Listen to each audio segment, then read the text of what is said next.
بسم اللہ الرحمن الرحیم۔ السلام علیکم ورحمۃ اللہ۔ اسلامک نالج پر مبنی سوال جواب کی ایمان افروز سیریز میں خوش آمدید۔ سوال نمبر 1، کون سے صحابی رسول صلی اللہ علیہ وآلہ وسلم چلتے زمین پر تھے، آواز جنت میں سنائی دیتی؟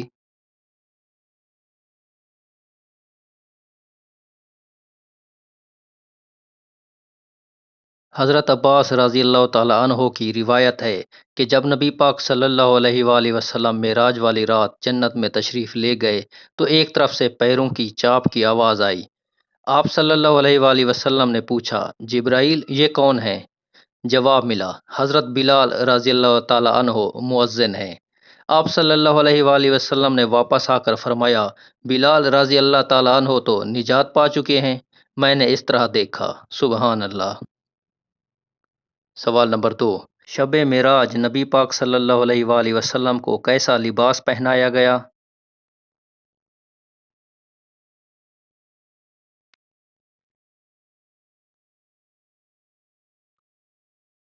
شب معراج حضرت محمد مصطفیٰ صلی اللہ علیہ وآلہ وسلم کو جو امامہ شریف پہنایا گیا، وہ امامہ مبارک حضرت آدم علیہ السلام کی پیدائش سے 7,000 سال پہلے تیار ہوا۔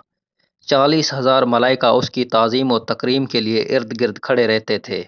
حضرت جبرائیل علیہ السلام نے سرور کونین حضرت محمد مصطفیٰ صلی اللہ علیہ وآلہ وسلم کو نور کی ایک چادر پہنائی، زمرد کے نالین مبارک پاؤں میں زیب تن فرمائے، یاقوت کا کمر بند باندھا۔ سبحان اللہ۔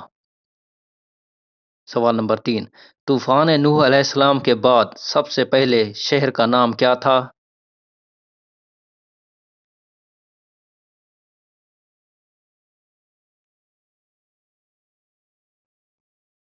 طوفان نوح علیہ السلام کے بعد سب سے پہلے جو شہر بسایا گیا اس کا نام سوقس سمانین رکھا گیا۔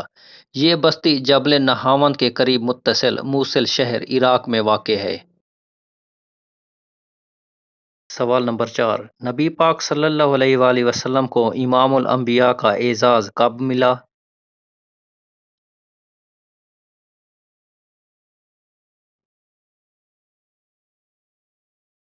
نبوت کے 10ویں سال 27 رجب کی شب معراج کے موقع پر آپ صلی اللہ علیہ وآلہ وسلم نے بیت المقدس میں تمام انبیاء اور رسولوں کی نماز میں امامت فرمائی، اور امام الانبیاء کا اعزاز آپ صلی اللہ علیہ وآلہ وسلم کو حاصل ہوا۔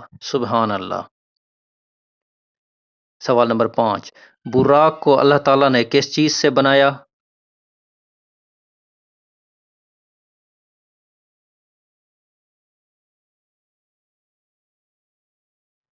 شب معراج براق نبی پاک صلی اللہ علیہ وآلہ وسلم کے لیے زمین پر لایا گیا۔ براق یاقوت کی مانند چمک رہا تھا، اس کی پشت پر بجلی کونتی تھی۔ براق کی ٹانگیں سبز زمرد کی، دم مرجان کی، سر اور اس کی گردن یاقوت سے بنائی گئی تھی۔ اس پر بہشتی زین کسی ہوئی تھی جس کے ساتھ سرخ یاقوت کے 2 رکاب آویزاں تھے، یعنی لٹکے ہوئے تھے۔ اس کی پیشانی پر لا الہ الا اللہ محمد رسول اللہ لکھا ہوا تھا۔ سبحان اللہ۔